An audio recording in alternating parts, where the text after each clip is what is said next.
بزرگوں نے بڑی خوبصورت بات فرمائی. فرمایا اگر تمہارے دل میں شکر کی کیفیت پیدا نہ ہو تو کبھی کبھار ہاسپٹل کا چکر لگایا کرو, نابینا بندوں سے ملاقات کیا کرو. فرمایا معذور بندوں سے ملاقات کیا کرو, ان سے ملاقات کیا کرو کہ جن کے اعضاء سلامت نہیں, ان سے ملاقات کیا کرو کہ جو کوشش کے بعد چند لفظ زبان سے بولتے ہیں اور وہ بھی صحیح نہیں بول سکتے, اور پھر تمہیں یہ احساس ہوگا کہ رب نے زبان والی کتنی بڑی نعمت عطا.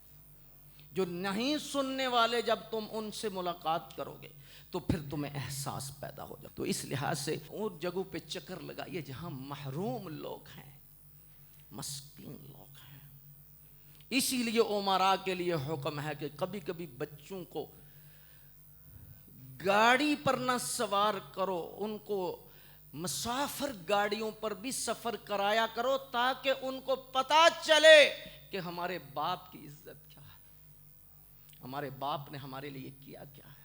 کہ آج سینکڑوں لوگ جو ہیں وہ آج مسافر گاڑیوں پر اپنی فیملیوں میں دھکے کھا رہے ہیں, اور ہم نے تو زندگی میں کبھی بھی ڈرائیور کے بغیر سواری نہیں کی. تو میرے باپ کی کیا شان ہے, میرے باپ کی کیا عزت, میرے باپ نے میرے لیے کیا کیا ہے, اور میرے باپ کی قدر کیا ہے, کیا عزت ہے. اس بیوی کو بھی پتہ چلے جو ساری زندگی سونے کا لقمہ کھاتی رہی اور وہ احترام خامد سے محروم رہی, تو جب وہ سفر کرے گی اور اس طرح کا سفر جو سہولیات کے بغیر ہے تو اللہ اس کے دل میں ڈالے گا کہ تیرا خامد کو اللہ نے کتنی شان اور عزت عطا. جب نعمت چنتی ہے تو پھر نعمت کی قدر ہوتی ہے.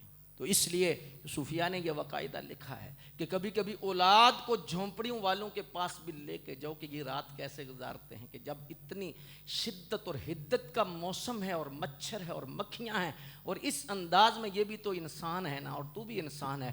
تو نے رب کو کیا دیا تھا کہ رب نے تجھے اتنی آسانی دی, اور انہوں نے کیا جرم کیا ہے کہ رب نے ان کے لیے یہ آزمائش ہے, اور تیرے لیے یہ کرم اس لیے کیا کہ تو شکر کرے, اور ان کے لیے کیا کہ وہ صبر کرے. شکر اور صبر کا درجہ اللہ کے ہاں بہت اعلیٰ.